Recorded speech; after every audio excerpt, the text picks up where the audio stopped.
Buenas, bienvenidos a un nuevo episodio de Nick West Podcast en el segmento Las Voces de Quebradillas. Pues mi nombre completo es Edwin Alfonso Sosa. Nací en agosto del 1967 en Quebradilla. O sea, literalmente nací en la unidad de salud de Quebradilla. Este, Mi madre se llama Hortensia Sosa, mi padre Osvaldo Alfonso. Mi padre es natural de Aguadilla y mi madre de Quebradilla. Mi generación es la cuarta de quebradillanos, porque mi abuela nació aquí y mis bisabuelos creo que nacieron aquí. Ahora los tatarabuelos es posible que vengan de otro lugar que no sé de dónde. De mi parte de mi padre no los conocí porque mi mamá me crió, ella. Yo a mi papá lo vi solamente una vez en toda mi vida. Y mi papá, al ser Alfonso, entiendo que tenemos un origen canario. ¿Por qué sé eso? Porque conocí una persona en Luisiana que es de apellido Alfonso y que hizo esa investigación y por eso me dijo que los Alfonsos eran originarios de Canarias y ella incluso se montó en un avión y fue hasta Canarias y a conocer y investigar todo eso. Así que pues por eso de fe creo que ella, por eso ese origen canario de parte de mi familia por padre. Nací aquí, me crié aquí, estudié escuela elemental en la Ramón Emeterio Betance, escuela intermedia, escuela superior. Ahí fue difícil, porque en la escuela superior yo estuve en Juan Alejo de Arismendi, el 10º grado, pero el 11 fue una escuela que se llama Croen, que está en Mayagüez, y en esa escuela tú puedes hacer 2 años en uno, y pues yo cumplí todos los requisitos, pero siempre te queda un crédito que lo tienes que coger en verano para terminar todo tu currículo escolar. Y ese crédito que se tomaba en verano era la clase de español. Pero yo no lo quise tomar. Y no lo quise tomar porque yo no quería ir a la universidad. Aunque yo completé los 2 años, o sea, en un solo año en Croen, todos mis amigos la mayoría iban para allí, para el colegio, a estudiar, el colegio de Mayagüez. El RUM, como le digo, le quieran decir, ¿verdad? Y todos se fueron y yo decidí quedarme. Y ellos pensaron que era una locura lo que yo estaba haciendo, pero de esa manera me sentía de que no estaba listo para ir a la universidad. Y hice el 4º año en el Colegio San Antonio de Isabela. Así que pasé en la superior 3 grados distintos, 3 experiencias distintas, porque nuestra escuela aquí en Quebradilla tenía un personal docente increíble de maestros bien preparados en ciencia, que me ayudó mucho, me impulsaron muchísimo. José de Lis, Ernesto Estremera, Papo Vives, ¿verdad? Todos ellos, en cierta manera, aunque yo no cogí clases con Vives, él me llevaba a los simposios o lo veía en el club de astronomía, porque había una cúpula y un observatorio astronómico en el techo, ¿verdad?, de esa escuela. Y pues a través de ello me influenciaron mucho en la ciencia. Luego, cuando fui a Croen, que es como yo digo, es una escuela para muchachitos que tienen inclinación hacia la ciencia y las matemáticas, pues me ayudó mucho eso también. Ahí trabajé mucho en los proyectos de feria científica y eso fue lo que me impulsó más todavía en el camino de la ciencia. Cuando ya yo llegué al Colegio San Antonio, pues ya yo estaba casi seguro de que iba a estudiar algo de ciencia, algo científico. Y principalmente mi interés era astrofísica, porque yo hice un proyecto de feria científica que era el estudio de la actividad solar y de las llamaradas solares. Y ese proyecto me dio mucha alegría porque pude participar y ganar muchos premios.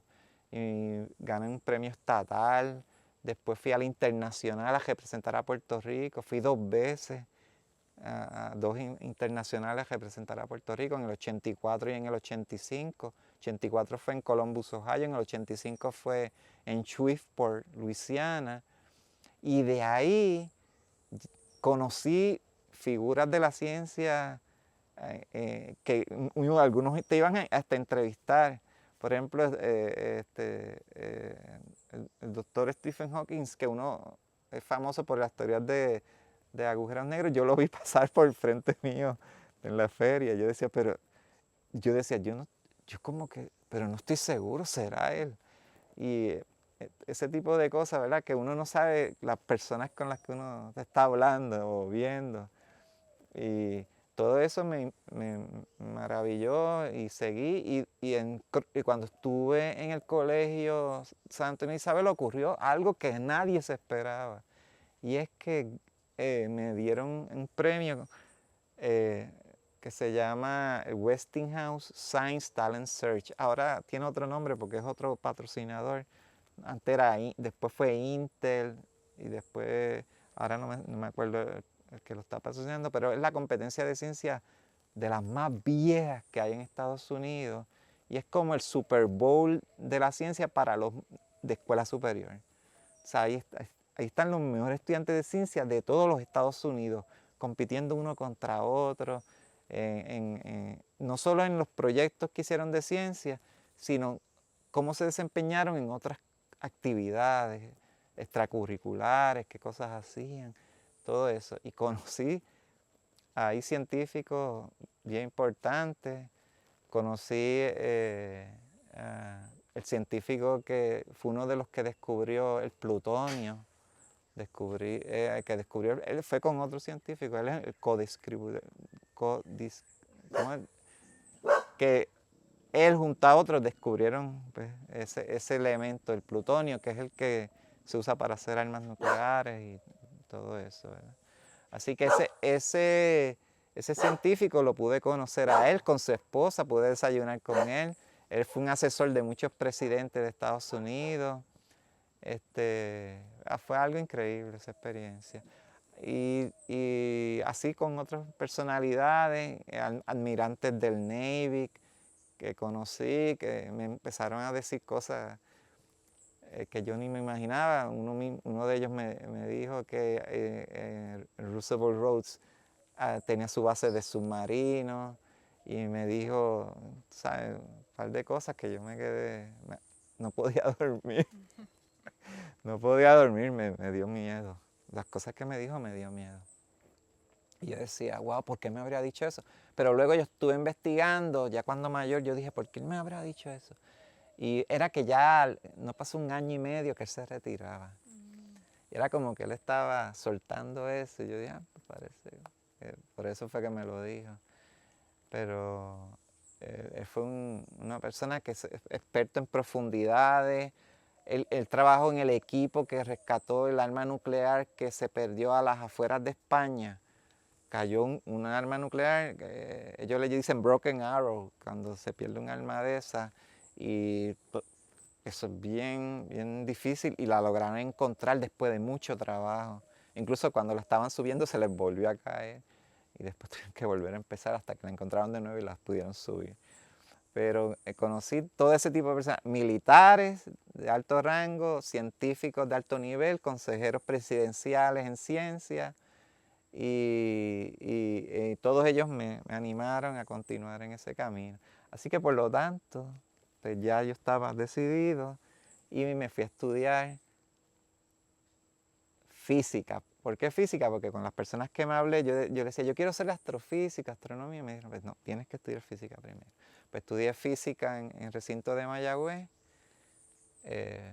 después de física teórica, ¿verdad? Después de eso fui a estudiar al ladito, en el mismo edificio al lado, que se llama el Departamento de Ciencias Marinas, que un quebradillano lo dirigía, que era el doctor Manelí Hernández, Manuel Hernández Ávila, es su nombre, ¿verdad? Le decían Manelí, doctor Hernández, ¿verdad? Cuando él supo que yo era de Quebradillas, se puso bien contento, porque yo fui con mucho miedo al departamento. Yo le dije, Hernández, es que yo quisiera estudiar aquí, ¿podría estudiar yo aquí? Con mucho miedo. Porque es que yo soy físico, ¿se podrá hacer algo de física aquí en ciencias marinas? Porque yo no entendía nada de esa área. Y yo decía, pues por supuesto, habla con Aurelio Mercado, que él es físico también, y él está trabajando con física del océano, o sea, oceanografía física. Y yo dije, pues está bien, fui a hablar con Aurelio y le dije, Aurelio, yo soy físico, de verdad, ¿se puede hacer física relacionada al tema marino y el océano? Pues por supuesto, aquí se hacen ecuaciones, se hace igual todo, es igual que en la física tradicional. Y dije, oh, qué interesante. Y ahí fue con Aurelio, me fui introduciendo en eso. Aurelio es bien importante. Aurelio hizo los primeros mapas de inundación costaneros por causa de huracanes y por tsunami. Puerto Rico le debe eso. Ese trabajo, él fue el pionero en eso. Y aunque los políticos aquí tienden a no hacer caso a lo que la ciencia dice, pero está el testamento que se hizo el trabajo científico diciendo dónde se iba a inundar en caso de un tsunami o de un huracán de categoría, ¿verdad?, mayor. Así que el trabajo se hizo desde hace años. Le Y pregunto, eso. de estudiar física y luego entonces va hacia el interés del océano, ¿de dónde surge ese interés de entonces dar ese brinco ahí? Es verdad, es muy buena pregunta y no lo había pensado, ¿verdad? Es que durante el tiempo que yo estaba estudiando física y desde antes, porque ya un poquito antes, yo estaba todo el tiempo practicando deportes en el agua. Okay. Todo el tiempo estaba practicando bodyboarding o body surfing, o sea, que me iba con mis chapaletas y con el cuerpo, y Oaxaca es la mejor escuela para eso. En aquel tiempo había bancos de arena bien acomodados, porque acuérdense, antes no estaba tan represado el río y todavía había buena descarga de sedimentos, no se había extraído tanta arena en áreas como el Pastillo, todavía el movimiento de arena era bien efectivo y se formaban bancos de arena y la playa producía unas olas bien bonitas y la pasábamos súper bien. Todos los años 80, esa década de los 80, Oaxaca se convirtió en una meca de surfing. O sea, todo el mundo venía de todos los pueblos a surfear acá, a hacer principalmente bodyboarding, porque era el deporte de la época que estaba más y todo el mundo. Y entonces, pues, claro, me creé en ese ambiente de oleaje, pues yo decía, pero espérate, ¿se podrá estudiar algo relacionado al mar con la física? Pues evidentemente sí, pero como no estaba en mis planes de largo plazo, yo siempre quería ser astrofísico y no estaba pensando en eso. Pues como que esa transición, pues como tú dices, pues no fue tan evidente, fue como que tuve que pensarlo. Y dije, oye, sí, mira, puedo hacerlo. Pues. Y Aurelio me animó también, así que Aurelio Mercado. Me animó, Hernández Ávila me trató como un hijo, me recibió muy bien. Y pues me quedé en el departamento de ciencias marinas, me gustó tanto que estuve un montón de años ahí. Yo entre la maestría y el doctorado y el tiempo que trabajé ahí, tuve casi 15 años. So, de estudiar ahí Y pasó a trabajar. trabajé un tiempito y luego hice el doctorado ahí también. Y pasó un periodo casi de 15 años. Wow. Así que tuve mucho tiempo en el departamento. Y pues después que trabajé en ciencias marinas, estuve haciendo trabajos relacionados con, no voy a usar mucha palabrería, pero usábamos mucho instrumentación para estudiar la luz dentro del agua. Eso nos daba información de los organismos que viven ahí, cómo están funcionando, y esa información la usábamos para alimentar algoritmos para poder calibrar imágenes de satélite y entonces poder estudiar el océano desde el espacio. O sea, ya no teníamos que ir en el barco a hacer las medidas, sino podíamos coger una imagen calibrada de satélite, pero para hacer esa calibración primero teníamos que hacer el trabajo en el agua. Una vez se hacía eso, se encontraban los algoritmos, pues los aplicábamos y voilà, teníamos información sobre el fitoplancton, que son algas microscópicas que hay en el mar, y nos daba mucha información sobre su biomasa, sobre dónde se acumulaba más, dónde había menos, y todo eso. Y entonces empezamos a estudiar el mar Caribe, junto a otro investigador venezolano, Frank Müller-Karger, que también fue pionero en eso. Y empezamos a trabajar y a estudiar los efectos del río Orinoco y el río Amazonas cuando entraba a la cuenca caribeña y llegaba hasta Puerto Rico, las aguas de esos ríos. Bueno, como dicen, los lentes de agua, ¿no? En sí, el agua mezclada con agua del océano, pero tenía una salinidad tan baja que sabíamos que venía de allí. Sabíamos también por la cantidad de elementos, especies químicas que habían en el agua, sabíamos, obvio, que viene de esos ríos. Así que eso se fue estudiando y aprendimos muchísimo. Y yo trabajé en esos años y participé en la primera misión donde se usó, vamos a usar palabras que la gente entienda, se usó un avión de como los que son aviones espías, que son como los U-2 que la gente conoce, esa aviones. Hay una versión civil, no militar, que es el ER-2, y ese avión lo tenía NASA. Y ese avión con sensores, como los que se montan en el satélite, idénticos, pues daba los pasos por aquí, y nosotros en el barco trabajando duro, cogiendo todos los datos. Y esa fue de las primeras misiones donde se hizo sensoramiento, ¿verdad?, remoto del océano. Y Puerto Rico, increíblemente, en los años 91 ya estaba trabajando en eso. Eso mismo le quería Tú preguntar, sabes. como en mi conocimiento, ¿verdad? No es un área que yo he escuchado mucho de que hay muchas personas que estudiaron esto, que trabajan esto. ¿Cómo era ese ámbito de ciencia marina en esos años? ¿Había gente que lo estaba estudiando y trabajando o era algo, un nicho más pequeño? Somos tan poquitos que todos nos conocemos. Y somos tan poquitos que a nivel de Estados Unidos también nos conocemos. Que a nivel estado de completo. Tú sabes, ¿cómo te digo? Cuando íbamos a las charlas o a las conferencias, a los simposios grandes, internacionales, pues conocíamos mucha gente, tú sabes, porque y cada quien trabajaba en un área específica, ya tú conoces quiénes son tus pares en eso y lo otro. Así que, imagínate, era una comunidad bastante pequeña, relativa, ¿verdad? Acuérdate que la oceanografía es una ciencia nueva, o sea, no es como la astronomía, que es viejísimo, o la química, que un montón de años. Pero en sí la oceanografía muchos consideran que empezó a finales del siglo XIX con los viajes del Challenger, que ese barco inglés que fueron a las Galápagos.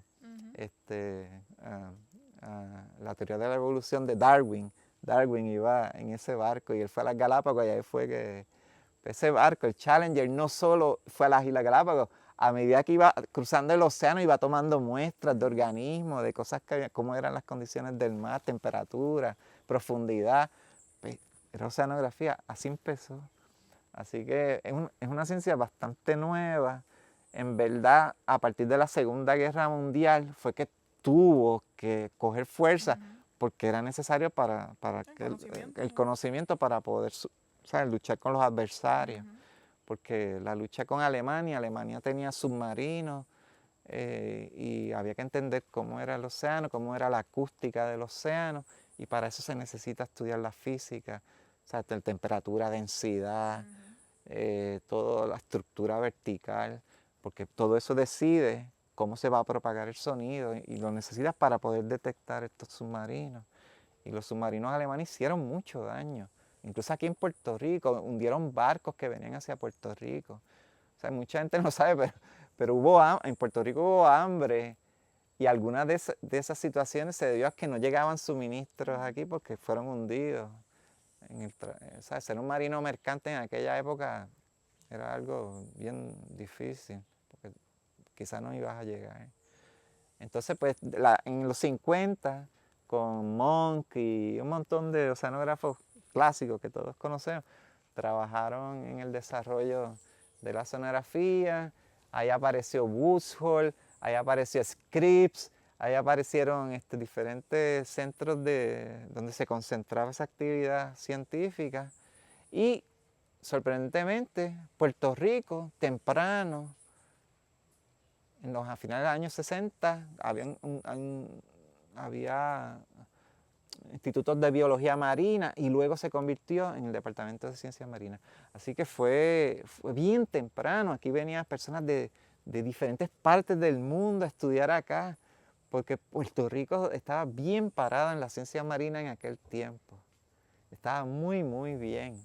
En su opinión, ¿eso sería a raíz de que es una isla o sería a raíz de...? Tiene que ver Porque al mucho, ser una isla, supongo yo seguro, que... el posicionamiento estratégico de Puerto Rico, sus aguas bien profundas, también la facilidad del agua caliente. No es lo mismo hacer estudios en agua fría que en agua caliente, ¿verdad?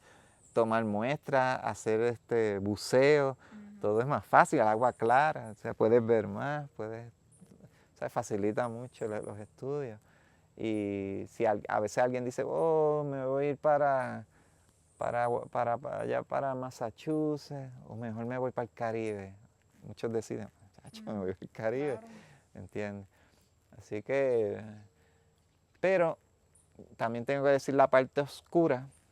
Muchos de estos laboratorios de investigación tienen un alto grado de militarización en sus actividades. Así que apoyan directamente esfuerzos del Navy, de ONR, Office of Naval Research. O sea que hay ese tipo de... Y hay personas que quizás eso le incomoda, y también yo lo entiendo. O sea que todo eso... Así que toda esa es mi historia de cómo estudié ciencia marina, y cuando terminé todos esos años de estudio, fui a trabajar en una institución bien famosa que se llama el Instituto de Investigación Naval, en español, ¿verdad? Sí. O sea, sería en inglés Naval Research Laboratory, o sea, un laboratorio de investigación naval. Y NRL, Naval Research Laboratory, es una institución que fue las que inventaron el radar. Fueron los que inventaron el primer satélite en el espacio. Wow. Fue esa oficina, en NRL. Fueron, o sea, todo lo cuestión acústica, toda esa investigación de cosas de primera línea, de lo avanzado, pues se hacía y se hace ahí. Yo fui, pues, humilde quebradillano. Yo no fui con grandes planes. Yo, en verdad, en la parte mía, lo que yo estaba era contribuyendo en cómo trabajar señales, como por ejemplo nosotros estudiamos mucho las corrientes en el océano, y esos datos pues hay que analizarlos para poder extraer la información que entendemos que es importante, y para eso pues, es un arte también, y se necesita ciencia y arte, y hacerlo con mucho cuidado. Pues yo diseñé un método bien novedoso para poder estudiar señales no lineales en el océano. Se puede usar para datos de corriente, que ahí fue donde más yo lo usé, pero se puede aplicar para otras cosas, para otro tipo de señales en el agua y fuera del agua también. Pero ese método, un método bien matemático, bien complejo, mi jefe no me entendía. Me tomó meses para que él entendiera qué era lo que yo estaba tratando de hacer. Al final lo entendió, gloria a Dios. Y entonces estaban muy alegres. Yo les di a ellos, o sea, el programa para que hicieran todas esas cosas, lo dejé todo. O sea, yo hice mi parte. Ellos me pagaron, yo les di el producto. Y luego me vino la pugna esta interior, porque en esos años estaba la situación de Vieques Okay. y estaba la Marina. Oh, y era horrible. ¿Tú me entiendes? Uno se sentía horrible. Sí, me Y imagino. entonces yo decía, no, yo no puedo, no puedo, no puedo. No puedo, porque yo dije, yo decía en mi mente, neuronas para la paz, neuronas para la paz. O sea, yo tuve que decirle a mi jefe, mira, yo quiero irme a trabajar a otro lugar. No me siento cómodo. Después él me dijo, no, mira, pero si no quieres aquí, puedes ir a trabajar a Nabo, se llama allí, que ya eso es más militar todavía. Y yo le dije, a Nabo, está bien, está bien, por respeto. Lo hice. Pues me aceptaron, fui a la entrevista y volví otra vez. El feeling No de... pude, le tuve que decir que no. Mi jefe te decía, pero tú estás loco. Y decía, no puedo, no puedo, no puedo. Y entonces dejé el trabajo y yo me voy a Puerto Rico a dar clases. Entonces me vine acá y entonces empecé a dar física en la Interamericana. Estuve varios años dando física. Y ahí vino la enfermedad y me dio una enfermedad que me mató. Casi me mata y entonces tuve que dejar de trabajar. Y toda esa energía que yo ponía en las cosas ya no la tenía.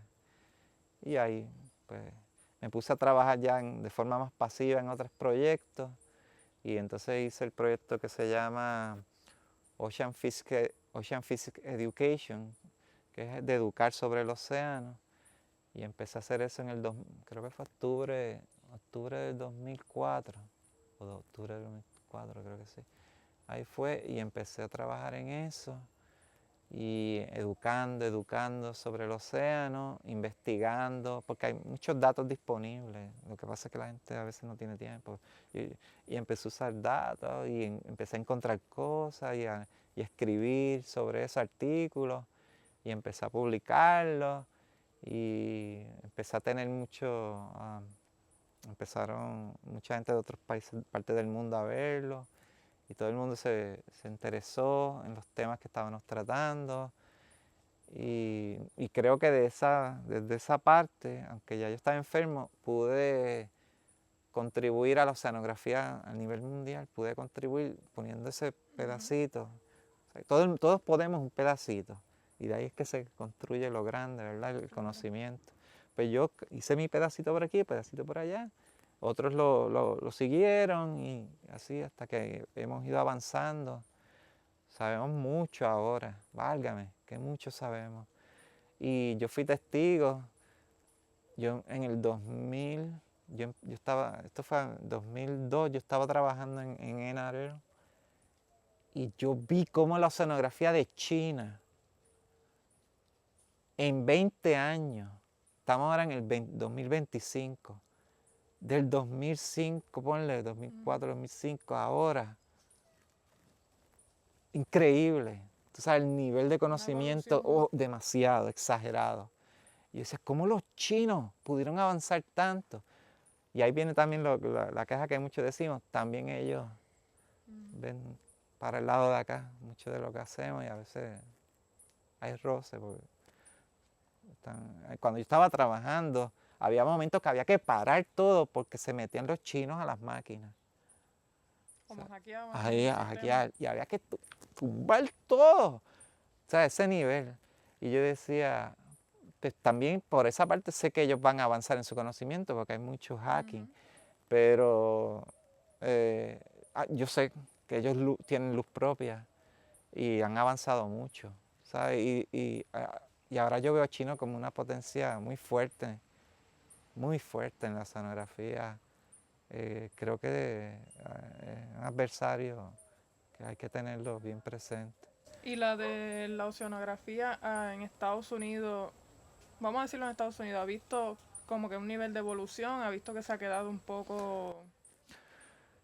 Es que hay muchas cosas que no vemos, que está compartimentalizada. Son proyectos especiales, cosas que es difícil de tú saber qué está pasando. Tú más o menos, tú tienes un filo. Yo creo que andan por aquí o andan por allá, pero si tú no tienes el clearance, tú no puedes ir y ver esas cosas, ¿entiendes? Allí donde yo trabajaba había muchas puertas que tenían tape. O sea, que si tú abres la puerta se rompe el tape, ¿entiendes? Tú no puedes entrar a esos lugares. Así que, pero yo entendía que Estados Unidos mantiene su pujanza en avance en el tema de sonografía. En cuanto a temas que a mí me interesan, entiendo que están muy bien en el conocimiento que yo veo, está bastante bien. Así que no estamos rezagados hasta ahora, que hay que tener cuidado porque yo estaba leyendo hace una semana atrás, hay muchos científicos que trabajan en el área del océano que están buscando formas de guardar los datos que han tomado años en recolectar porque están cerrando partes de NOAA, están cerrando operaciones completas. Y incluso aquí, yo no sé si tú conoces algo que se llama CARICUS, que es el sistema de boyas que tenemos para saber todos los datos sobre el océano. Están a punto también de recibir un cantazo fuerte. Así que hay muchos científicos ahora en un estado de miedo, de incertidumbre, que están guardando datos. Y Dios mío, ¿qué va a pasar? Tú sabes, hay un caos ahora, pero eso es ahora, tú sabes.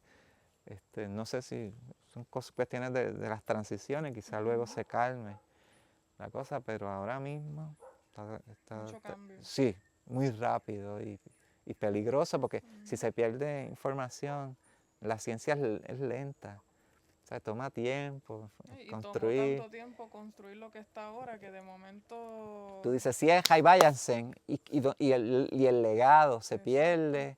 Es como pasó con el hombre, dejó de ir a la luna, pero toda esa gente que sabía un montón de viajes a la luna, que habían hecho ya varias misiones, pero toda esa gente se fue y siempre uno dice, pero no le pasaron el conocimiento. Pues hay que tener cuidado con eso. Sí. O sea, por ejemplo, ahora tú estás grabando esto. Pues es un conocimiento que hay que guardarlo, porque si se corta, pues mucha gente no va a saber de por qué ocurren las cosas. Exacto. ¿Entiendes? De ahí nace la ignorancia, porque uno no tiene conocimiento. Eso es. Entonces Quebradilla es un pueblo que tiene una historia a ser pequeño, pero si yo te digo esto, nadie lo va a creer. En Quebradilla, siendo un pueblo tan pequeño, tiene 3 oceanógrafos físicos. Hernández Ávila, que fue el primero. El otro es, ay Dios mío, que es amigo de Willy, el nombre, Alexis Lugo. Alexis Lugo. Él fue estudiante de Hernández. Y yo soy tercera generación. Y todos de Quebradilla y todos oceanógrafos físicos. Y uno dice, uy, ¿por qué? Da hasta miedo. Dice, ¿por qué? Yo creo que tiene que ver. La costa. Esta costa es brava, hay mucha energía, eso llama la atención. El por qué eso es así aquí. Sí. Entonces quizás inclina a la persona a investigar. De su punto de vista, tocando el tema de Quebradillas, ¿qué importancia usted cree que tiene la oceanografía en nuestro pueblo? Aunque Quebradillas, particularmente el litoral costero de nosotros, es atípico, es una costa de acantilado, no es lo que vemos en la mayoría de la isla. Muchos sitios de la isla han sido estudiados muy bien. Quebradillas no tanto, porque no es tan accesible, pero siempre han habido misiones oceanográficas como la que hubo hace 2 o 3 años, la de NOAA, NOAA vino por toda esta costa a mapear el fondo marino con uno de sus barcos. ¿Cómo se llama ese barco? Se me olvidó el nombre. Ay, mi mente, mi memoria. Nancy tiene el nombre del barco. Y pasaron por aquí, yo tengo fotos entonces cuando ellos pasaron por aquí. Y también hubo misiones aéreas donde la NOAA pasaba un LiDAR, que es un láser que está pulsando todo el tiempo y midiendo el tiempo que llega a tierra y vuelve al avión, el sensor, para saber la topografía y todo. Puede saber todo, puede saber cuán alta es la cubierta vegetal, cuán altos están los árboles, cuál es la altura de este lugar. Puedes saber los arrecifes, mapear los arrecifes con detalle, e incluso los datos de ese LiDAR, que como nota curiosa, cuando ellos estaban pasando, yo tenía unos binoculares y cometí la estupidez de mirar con el binocular y ahí mismo el láser pasó y yo lo sentí en el ojo. Es un láser verde azul así. Y yo, ¿pero qué yo hice? Y entonces, pero cuando ellos hicieron ese mapeo de aquí, hace poco fue que yo vine a ver los datos. Y me vengo a enterar que aquí en la playa Piedra Redonda, que es la que está aquí cerca, como a 2000 pies de distancia, hay un arrecife como entre 90 a 120 pies, que yo no sabía que estaba ahí, porque en las cartas náuticas viejas no aparece. Ahora, entiendo que los pescadores sí saben, porque aquí el agua es suficientemente clara para tú poder ver hasta los 120 pies. Y estoy seguro que ellos han pescado en esa área mucho tiempo. Pero yo no sabía que ese arrecife existía.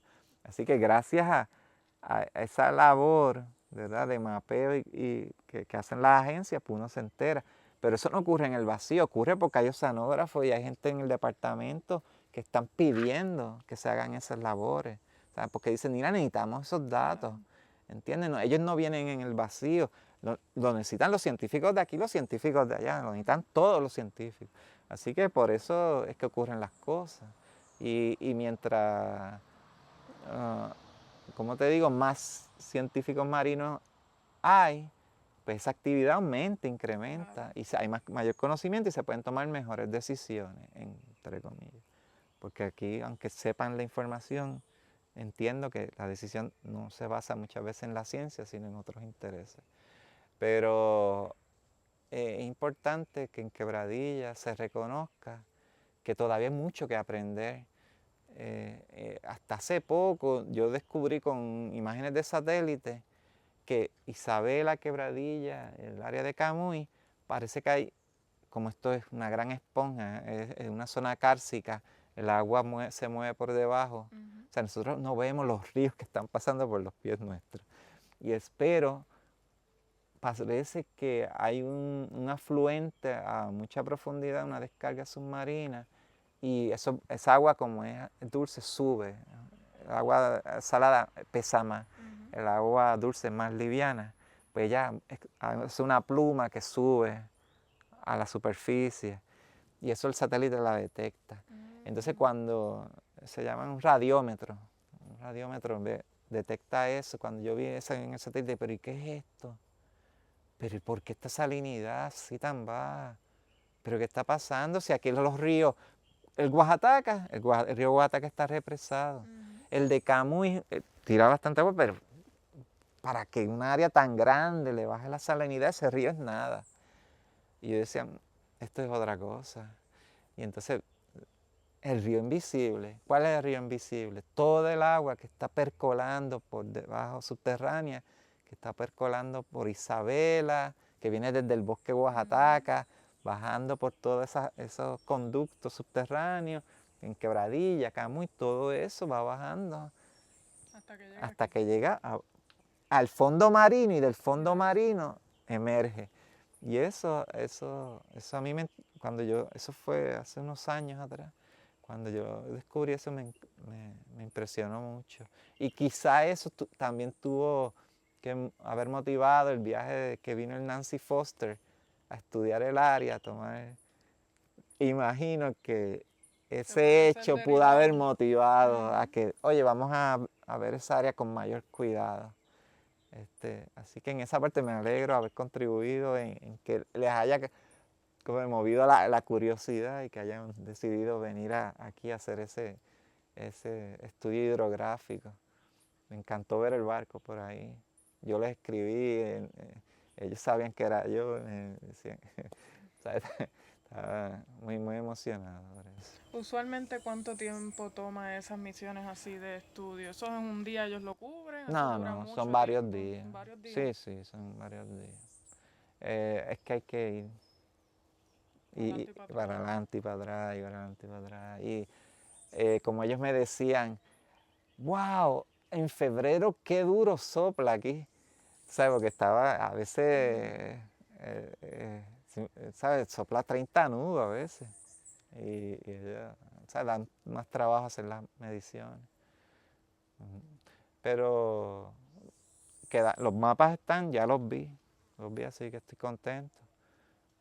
Así que estoy agradecido a NOAA y me da pena que estén pasando ahora por este momento tan difícil con la nueva administración, porque mucha gente se va a quedar sin empleo y muchas operaciones e iniciativas se van a detener.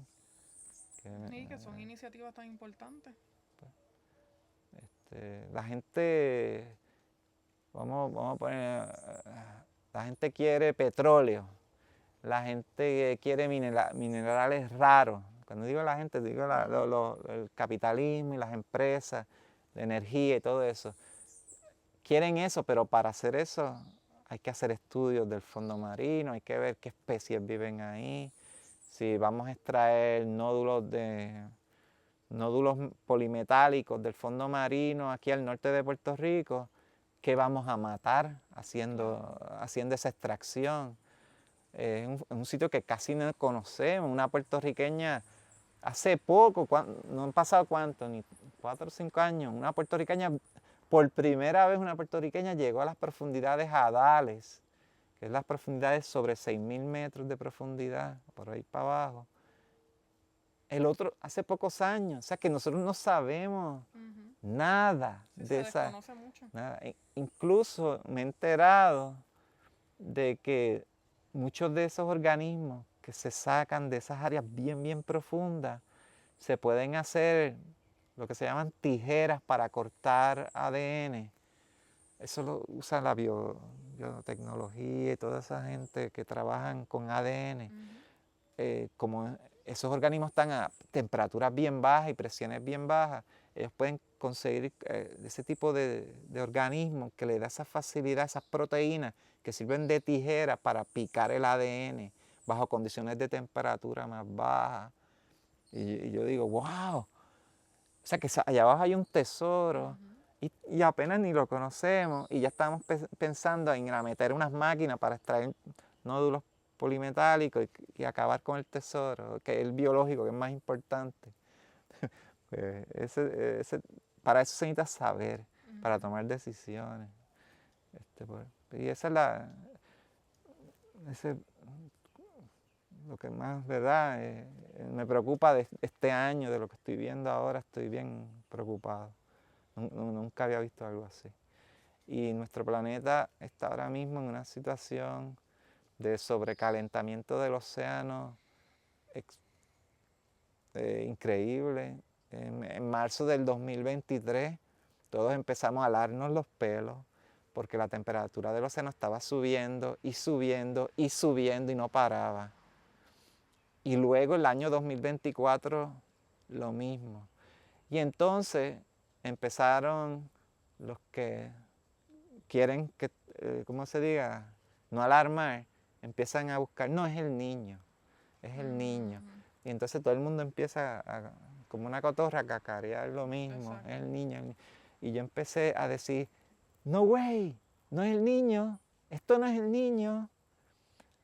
Del 2023 empecé a decir, no es el niño, todo el mundo, no, que eso es el niño, que no es el niño. Ya para el 2024, cuando ya el niño estaba menguando y las temperaturas seguían subiendo, evidentemente el niño no es el que está dirigiendo esto. Y las temperaturas estaban yo vi temperatura en el Atlántico aquí, no, 1.7, 1.8 grados Celsius por encima de lo normal. Eso es una locura. Yo decía, ¿qué es esto? Entonces, yo no sé si tú sentiste el año 2023, 2024, la calor que hacía. Esa calor viene del océano. Y entonces la gente dice, oye, pero qué incómodo se siente, qué húmedo se siente, qué calor, qué malo, ay, qué malo. Eso es el agua que está sobrecalentada. Y cuando vino el huracán, Ernesto, ¿fue? no, que es como el personaje de Fiona. Fiona. Cuando vino Fiona, era una tormentita de esas de tumbar, de esto. Y yo les dije, miren la franja al sur de Puerto Rico, miren de tanto por tanto, miren la energía térmica que contiene. Está fuera de orden, equivalente, ahora no me acuerdo el número, a tantas bombas nucleares. La energía que hay ahí es increíblemente alta. Cuando esa cosa pase por ahí, va a recibir esa energía. Y ahí, ¡pum!, Fiona, categoría 1, ¡blum!, y se llevó todo eso por ahí. Que nadie esperaba que Fiona, todo el mundo pensaba, Fiona, pues, una tormentita. Y todo es el océano el que dirige. El océano dirige. Y el sobrecalentamiento del océano es un grave peligro para la humanidad. Y lo he estado denunciando, parezco un profeta, ya hasta que llegó un momento que no pude más y dije, me voy a enfermar. Y que sea lo que Dios quiera, cada quien pues, con su conciencia, yo hice mi parte, yo di la alarma, estamos en peligro, es un peligro real. Que lamentablemente para un cambio notable, ¿verdad? No es lo que uno hace como individuo, aparte de que sí, es que uno tiene que hacerlo en grandes masas para que se vea entonces el efecto del cambio que uno quiere lograr. Qué difícil es eso. Ahí es donde se complica un poco la Qué cosa. difícil. Porque uno piensa de una manera y tal vez hay 2 o 3 personas, pero una masa es lo que uno tiene que target y ahí es donde se complica. Hay gente que no cree en el cambio climático. Y yo digo, ¿cómo? Pues está bien, son cuestiones de creencia. Pues ya, está bien, yo lo respeto, tú crees en lo que tú quieres. Pero la ciencia, el dato está ahí. Está la evidencia, claro. Ahí está el dato. Si tú no lo quieres ver, pues está bien. Cada quien tiene su criterio para tener su fe y cómo llevar a su familia, sus ideas. Pero a nivel de nación, las decisiones se deben tomar con más información, especialmente información científica. Entiendo que eso nos ayudaría. Pero si son a base de decisiones económicas principalmente, Sí, política y eso, políticas, pues entonces estamos en un riesgo,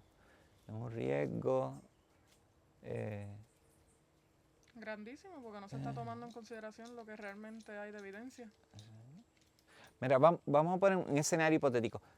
Bueno, cuasi hipotético. Se fue la luz en Europa, en España, Portugal, parte de Francia, un apagón general. Ok. Estamos en abril, no hay problema. Ahora imagínate ese mismo escenario con que la corriente del Golfo, que es una corriente que lleva el calor de los trópicos hacia Europa. Vamos a decir que esa corriente disminuye a un nivel que casi se detiene. Ya ese calor no va a llegar a Europa. Un apagón con temperaturas heladas es mortal. O sea, entonces es otro juego. Y los científicos europeos lo saben. Aquí hace unos años estaban los ingleses metidos en el Mar Caribe, midiendo como locos. Porque ellos saben que aquí empieza ese calorcito, ¿verdad? Que empieza desde el Ecuador, pero ¿verdad? Empieza a entrar por el Caribe, esa corriente del Caribe, después entra el Golfo de México, sale por los estrechos de la Florida, sube por la costa este, va subiendo, ¿verdad? Hasta el Atlántico Norte. Esa es la vida del Reino Unido. Si tú quitas esa corriente, el Reino Unido se va a congelar. Tú sabes, no, va a ser otro país, va a ser como Islandia, va a ser como Groenlandia, un sitio frío, tú sabes. Pues yo entiendo la importancia y como una nación, ¿verdad?, de primer orden, pues el Reino Unido hace su trabajo investigativo, tiene sus recursos de investigación y da esa información a las agencias de gobierno, los ministros de gobierno de ellos y todo eso. Y tienen que tomar las decisiones a base de eso. ¿Cuál es el posible escenario? ¿Cuáles son las probabilidades de que eso ocurra? Han hecho películas sobre eso. Sí. No va a ser como en la película, pero va a haber un impacto que va a costarle mucho dinero a mucha gente y una economía que se va a detener posiblemente, no va a ser igual. Pues a eso que te llevo, el océano controla tantas y tantas cosas que nadie ve el hilo, no ven lo que está ocurriendo. La mitad del oxígeno que tú has estado respirando aquí vino del océano. La otra de estos árboles que hay por todo esto, por aquí, que todavía quedan algunos. Y esa es la otra preocupación. El océano está ahí y está el bosque costero. Uno y el otro se necesitan. Hay gente que lo ve como dos cosas separadas. Para mí yo veo del verde al azul, vamos por ahí juntos. ¿Sabes? Es energía que está fluyendo. Si lo vemos en forma de ecología como energía que está fluyendo de aquí para allá y de allá para acá. Y el bosque del acantilado, ¿verdad?, es un bosque que cumple una función para que estos organismos marinos que viven aquí puedan mantener unas condiciones estables. Se necesita esa zona de amortiguamiento verde, se necesita. Si la acabamos, pues el impacto del hombre al recurso marino inmediato ahí, pues es rápido, así, que no hay una zona que amortigue. Pues eso es lo que pedimos que nos den un espacio a lo verde. Y desde el borde del acantilado,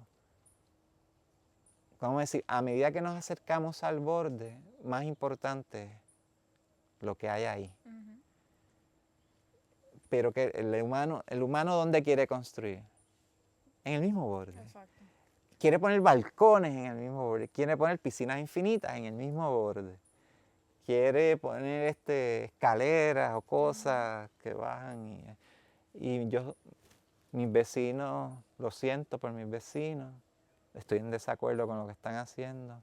Creo que hay un nivel alto de ignorancia. Están matando el recurso marino porque no están dándole el espacio a la zona de amortiguamiento. No puedes poner un jacuzzi en el borde del acantilado. ¿Sabes? No puedes rellenar las quebradas. De aquí al lado, la quebrada rellena. ¿Tú sabes cómo es eso? No se pueden rellenar las quebradas, hay que dejar que el agua fluya. ¿Qué efecto tiene si ese ejemplo, por ejemplo, eso mismo de las quebradas, si se rellena una quebrada, qué efecto tiene que ya entonces el agua no puede tener ese acceso? Bueno, primero es que vamos a hablar a nivel de cobitos. No sé si los has visto caminando por aquí. Sí. Muchos cobitos por aquí, ¿verdad? Son amigos míos. Me encantan los cobitos. Si el agua fluye por una cuenca, un valle, el cobito a través de millones de años sabe que no puede estar ahí. No puede estar ahí porque el agua se lo va a llevar. Por eso no sé si has visto en épocas de lluvia que el cobito, tú lo ves a veces se trepa en las ramas, en los árboles.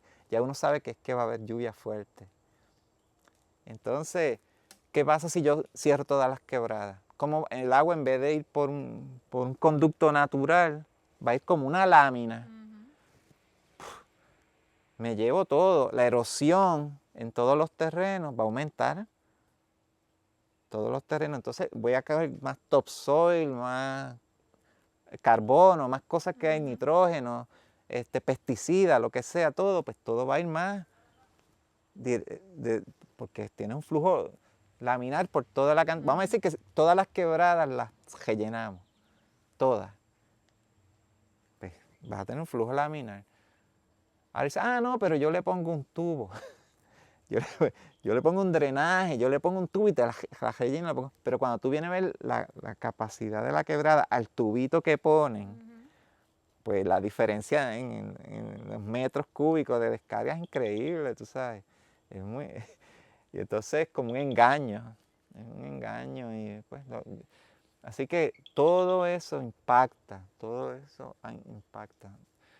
Yo entiendo, por lo que yo he visto de mis ancestros aquí en Quebradilla, veo ¿cómo se llama? Los petroglifos en las quebradas. Veo ellos, los petroglifos. Tuve como que a la quebrada era como Ujú. un templo, o sea, hacían sus cosas, La protegían. la protegían. Y tú dices, como Puerto Hermina, la Bellaca, eso termina, hay un acuífero ahí, ¿verdad? Y mucha gente de esa comunidad de Puerto Herminas Ujú. bebían agua de allí, de ese Sí, acuífero. mi familia llegó a visitarlo. Por eso. Así que si nosotros cuidamos esa cuenca, pues vamos a tener buena agua, buenos acuíferos. En algo que nadie sabe aquí, que el mismo borde del acantilado tú puedes, bueno, no puedes, no deberías, pero hay gente que lo ha hecho, que han hincado pozos pegado del acantilado, pozo, agua dulce, o sea, bolsas de agua dulce Ujú. en la base del acantilado, ¿entiendes? Así que tú dices, oye, hay acuíferos al lado del mar, justo ahí, y todo eso hay que cuidarlo, pero aquí yo veo cosas terribles, veo el uso de pesticidas de forma desordenada, veo el movimiento de suelo, cortando los árboles. En la misma quebrada cortaron los árboles. Pero porque el árbol está ya dentro de la Ujú. quebrada, porque hay que cortarlo. Es un árbol que tiene una función, un yagrumo, un árbol Ujú. liviano, que siempre está por donde hay corrientes de agua. Los cortaron.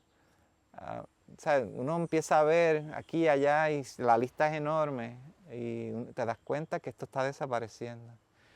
Y por eso es la premura, el activismo, que las personas tengan conocimiento de que el bosque del acantilado hay que protegerlo. Hay que protegerlo. Y por eso, todos esos esfuerzos que están haciendo todas las organizaciones, individuos, incluso sectores políticos, tienen que ser todo el mundo. Pues hay muchos intereses aquí, pero hay que llegar a un consenso, algo de que si matamos todo, entonces ¿para qué vivir aquí? Exacto. Porque yo vine aquí por la naturaleza. Está lindo el árbol, ¿verdad? Aquí hay un árbol bien grande está el másigo, enorme, ¿verdad? Está difícil de abrazarlo de tan Ujú, de tan grande que es. grueso que es, ¿verdad? Pues yo lo dejé vivir. Yo no tengo que cortarlo para vivir aquí, ¿tú sabes? Y muchos árboles que hay aquí yo los dejé vivir. La Aplonia espinosa la dejo vivir. ¿Por qué tengo que Ujú. matar la Aplonia espinosa? Ah, porque tiene unas espinitas ahí que hincan. Pero es que esa es la clave para que la mariposa se pueda defender y Ujú. todo eso, ¿verdad? Entonces, pues, todo esto que te digo está conectado. El océano, el bosque del acantilado, las personas, los valores, qué es Quebradilla, qué la gente quiere para su futuro. Porque si Quebradilla se va a convertir en un pueblito turístico, ay, qué pena. De cemento y no naturaleza. Ve a Europa, al Mediterráneo, y hay de esos pueblitos que están muchas casas así, en el mismo acantilado, no hay ni un árbol. Están todas Ujú. las casitas así de blanco y azul y todo, allá en Grecia. Ujú. Y entonces, muchos de esos pueblitos tienen vida en cierta parte del año, que es cuando la gente va a vacacionar, que van los alemanes, qué sé yo, Ujú. gente de Europa distinta van a esos sitios. Mientras tanto, la población es Mínima. mínima. Ujú. Incluso los que van a vivir allí, van a vivir para trabajar en el periodo turístico y luego hasta se van. Y yo digo, pero si vamos a hacer de Quebradilla un pueblito turístico, es peligroso, tú sabes, porque entonces pierde su cultura. Ujú. Pierde a los pierde- quebradillanos. Entonces la cultura que va a tener es como una cultura estilo como cuando tú vas a Hawái, que vas al Centro Cultural de Hawái, te van a enseñar pues la cultura hawaiana y todo eso, como en botella. Pero la cultura hawaiana está fuera de ese lugar también, ¿sabes? Sí, la Si la, real si la cultura. dejan vivir, si no la asfixian, pues igual aquí, si no la asfixiamos, pues puede haber una cultura que es del lugar, ¿verdad? Local del lugar. Y eso, Sí, yo quisiera resaltar exacto que dentro de todo la conversación que hemos tenido, tan repleta de conocimiento y de tanto estudio y de tanta razón, aparte de que uno diga, no es que no quisiera, no es que no me gusta, no es que no se debe, es que hay unas razones más adentro de por qué tal vez uno debe de pensar 2 veces antes de tomar ciertas acciones, porque va a haber un efecto que tal vez no se va a poder echar para atrás. Y es algo que lleva, vamos a decir, toda una vida, porque realmente lleva más de lo que todos nosotros hemos estado aquí. Y nosotros tomar una decisión que tal vez la ven como tan simple o como que, eso no es nada, pero el efecto que está trayendo no es nada más en que tú cortaste ese árbol o que tiraste ese cemento ahí o tapaste esa quebrada, es que estás afectando el océano, estás afectando a los animales, la flora, la fauna y hasta los mismos quebradillanos que estamos aquí, porque ya cada vez la situación es un poco más complicada cuando se va por esa línea, que me gusta que aparte de que esté el conocimiento social, también se va a vaquear con el conocimiento científico. Y van de la mano. Que eso es bien importante que la gente lo sepa, porque muchas veces se enfocan mucho en uno y ahí es donde hay veces que la gente critica, pero es que siempre lo social o algo, pero no, es que aquí hay un montón de conocimiento científico que está de acuerdo con eso, que lo respalda. o a veces cuando tú no quieres aceptar ese conocimiento, lo que hace es demeaning o Minimiza. lo minimiza, ¿sabes? Entonces le dice, esos no son científicos, esos son ambientalistas o ecologistas, fanáticos, cosas como esas. Y no, si hay una ciencia clara. Y usted va a los artículos científicos y usted ve lo que dice ahí. Si usted no lo entiende, pero hay otras revistas de otros niveles que usan de esa información y se lo ponen a un nivel que usted lo entiende. O buscar la información. O ahora inteligencia artificial, te lo explica todo, Dios. ¿Sabes? Te explica todo. Esa inteligencia artificial va y busca desde el artículo científico y te lo traduce a un lenguaje comprensible para tu nivel. ¿Sabes? No hay excusa para aprender. Creo que estamos en el periodo de la historia humana más fácil para aprender. Más accesible. ¿Tú La sabes? información la tenemos en la mano, con los teléfonos, con todo, Sí. y aún así muchas veces uno toma decisiones, porque no todos hemos pecado de eso en algún momento, y a veces uno toma decisiones nada más porque no quiere ver más allá. Y entonces uno prefiere quedarse con la cabeza para algún lado y decir, no, eso no es verdad, pero realmente lo estudiaste o trataste de por lo menos ponerle un poquito de intención para aprender lo que la persona tal vez te quiere decir. Y muchas veces no, porque no quieren como que dar ese paso a que maybe yo estaba mal y sí, que todos lo hemos estado en algún momento, pero la naturaleza es algo que al momento que uno dé ciertos pasos no va a haber vuelta atrás. Sí, esos son puntos de inflexión y tú lo ves bien fácil. Por ejemplo, tú tienes el equilibrio inestable, donde tú tienes, por ejemplo, vamos a pensar en términos de muñequitos, tú ves una colina así bien empinada, una colina, entonces pones un carrito con un muñequito, algo ahí, entonces viene, qué sé yo, la brisa. Va soplando y aumenta la brisa, mueve el carrito y llega un momento que ya sale de la estabilidad, empieza a moverse el carrito y cuando coge el área empinada de la colina, baja por ahí como si estuviera en las cuestas de San Francisco y va por ahí para abajo el carrito. Y eso se llama un equilibrio inestable. O sea, nosotros muchas cosas de la naturaleza no son tan estables en el sentido de que no es que tú la empujas para acá como un péndulo y vuelve otra vez poco a poco y se detiene y vuelve y queda estable. No, hay cosas que tú las mueves y una vez la moviste vas a rodar y eso no vuelve. No vuelve.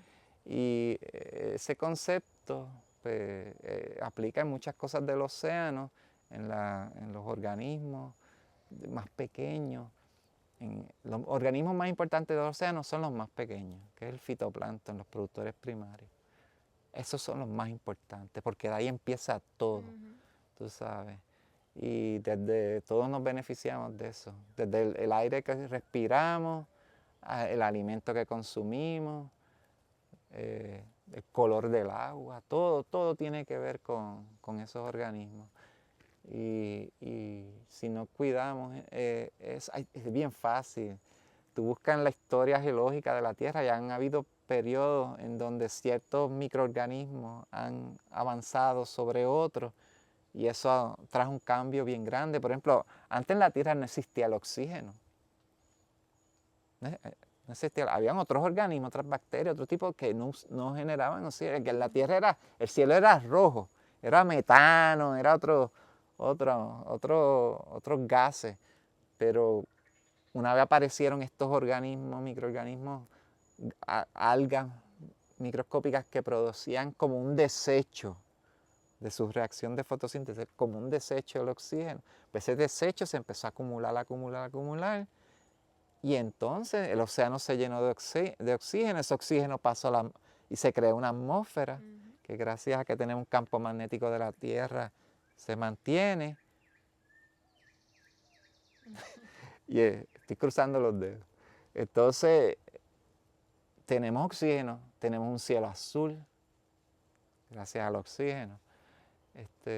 Así que hay cosas que dependen de organismos tan y tan pequeñitos que cambiaría todo. Sí, que porque no los vemos no significa que no están ahí trabajando para lo que tenemos. Exacto, y entonces eso a mí me da miedo. Ahí es que yo me asusto, porque yo digo, wow, no estamos pensando que si eso es tan fundamental, esa base que sostiene todo, la desplazamos. Las consecuencias y todo eso. Pero ahora tenemos la computación, modelos numéricos que pueden darnos una idea de cómo la cosa puede evolucionar con estas supercomputadoras que increíbles que hay ahora. Son gigantescas, pero superpoderosas. Pero esos modelos necesitan también datos. Y el peligro que estamos viendo ahora mismo, este año, es que las fuentes de datos las queremos truncar, porque ya no queremos, no nos hablen de ese cambio, no, que ese modelo no corra, no queremos saber qué va a pasar en la Tierra de aquí a 50, tú sabes, es como alguien, perdona que use este ejemplo, es como alguien que tiene una enfermedad terminal y dice, no me hablen de eso. Pero chico, mira, quizás si te hablamos de la enfermedad y te decimos que hay un tratamiento, te puede ayudar y extender tu vida unos años. Y no es tan malo, ¿sabes? Puede... No, pero hay gente, no me digas nada, yo El mejor... no querer verla no significa que ya no va a estar ahí. Eso. Y entonces, ya yo llevo 20 años, 19, 20 años con OPE, hablando de estos temas, ad nauseam, ya yo me cansé, dije ya no voy a hablar más, que sea lo que Dios quiera, me cansé, ¿sabes? Porque eso afecta a uno. Sí. Entonces yo tengo una enfermedad y si yo me gasto en estos temas, pues, ¿sabes? No voy a poder ayudar a mi mamá, yo cuido a mi mamá que está enferma. O sea, no es fácil, necesito tener una salud para poder ayudarla. Claro. Y pues yo quisiera estar de lleno en muchas cosas y yo estoy ayudando en muchas cosas, en esto del océano, en lo del bosque de acantilado, y en otros temas paranormales, bien extraños, que ni los quiero mencionar aquí. Pero todas esas cosas estoy tratando de poner un poquito de energía para que corra la bola, porque no dejarla tan bien ahí.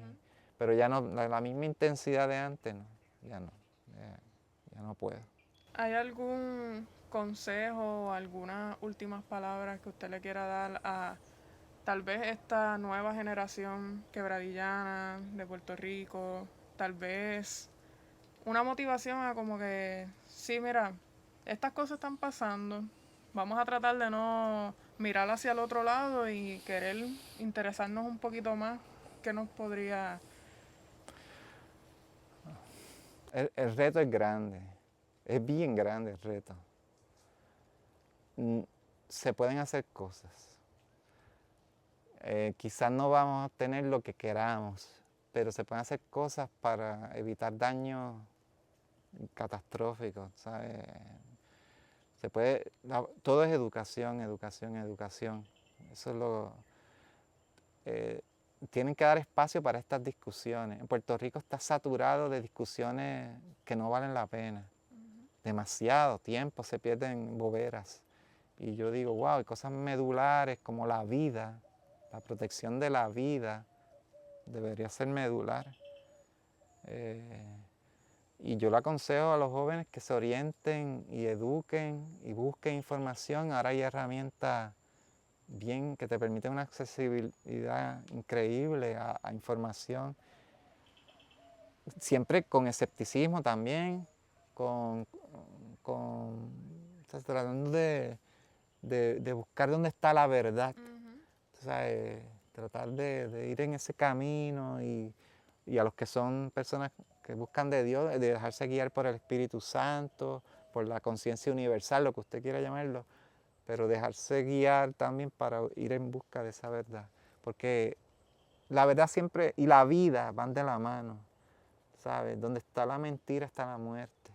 Una de las cosas más fáciles para tú saber que algo es una mentira es porque produce muerte. Tú sabes, y cuando tú ves que se toman decisiones que producen muerte y muerte y muerte, pues tú dices, pues tienen que estar fundamentadas en una mentira. Entonces, pues ese tipo de... Así que buscar la verdad, no perder el ánimo, educarse y dar espacio y comunicarse. Comunicarse con respeto, mucho respeto. Hay personas que no van a aceptar la información porque tienen unos dogmas, unas formas de pensar ya en una cajita. Ahí no les pido que gasten mucho tiempo en eso, sigan adelante y vayan buscando alianzas entre personas que entiendan a lo que nos enfrentamos y cómo sobrevivir. Eso. Vive, yo le contaba esta, doctor Vive, yo le contaba esta. Él no duerme cuando ya habla conmigo. Porque doctor Vive, que me perdone, pero es que pues son situaciones que si me callo soy cómplice y no puedo callarme, ¿sabes? No quiero que eso quedas quede. Con la conciencia. No, pudiste haberlo dicho, pudiste haber dado la advertencia. Pues yo entiendo que lo hice, que di la advertencia, ahora están los demás, si quieren. Ponerla en acción. En acción, eso. Así como el sol está cayendo ahora, ¿verdad? Lo estoy viendo aquí. Pues que la entrevista, ¿verdad? Termina ahora. Pues, entonces esa sincronía con la naturaleza, que la tengamos con las cosas que hacemos. ¿Sabes? Que vivamos sincronizados con la naturaleza. Consciente de ella. Con el mar, sincronizados con el mar, sincronizados con los astros, todas esas cosas.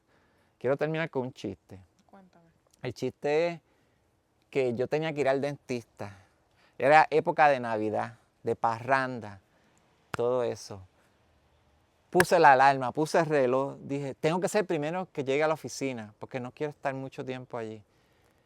Me voy a levantar bien temprano, eran las 5 de la mañana. Me levanté, miré el cielo y vi la constelación de Orión y Sirio. Y dije, pero ¿por qué están ahí? Si son las 5 de la mañana se supone que eso no esté ahí. Eso no es verdad. Me monté en el carro, llegué al frente de la oficina del dentista y de momento oigo en el jabalí una parranda. Y con los panderos y todo el mundo. Y dije, wow, qué parranda tan tremenda. Son las 5 de la mañana. Esas de las mejores. Eran las 2 de la mañana. Lo que pasa es que yo creía en el reloj más que en el cielo, en la naturaleza. Y desde ahí dejé de usar el reloj. Dije, estoy mal. Y me tengo que sincronizar con lo que está a mi alrededor, como con un reloj. Y entonces... La naturaleza te sí, estaba entonces dando después, las claves. sí, y mi mamá cuando me vio llegar y mi hermana riéndose de mí, pero me lo merecía porque confié más en algo artificial que en lo que está, en la naturaleza que está a mi alrededor. Y esa es la enseñanza de ese chiste. Me gustó mucho esa anécdota. De eso. Estás en lo cierto. Edwin, te agradezco un montón el tiempo, la oportunidad, el conocimiento, que yo creo que es lo más grande que cuando ya tú tienes todos estos estudios y has pasado todas estas experiencias, que te sientas cómodo suficiente de compartirlo y de brindarnos a nosotros, que todavía estamos en el proceso de aprender tantas cosas, es tan valioso. Yo Que es un tesoro. te agradezco a ti la oportunidad y espero que el mensaje llegue porque yo amo a Quebradilla y quiero que ese amor se riegue, ¿verdad? Claro. Porque es lo único que tenemos y que hay que cuidarlo. Hay que poco a poco ir brindándole a las personas, tal vez no saben cómo surge el amor, pero si vas conociéndolos va a ir naturalmente. Sí, conocimiento. Exacto. Wow.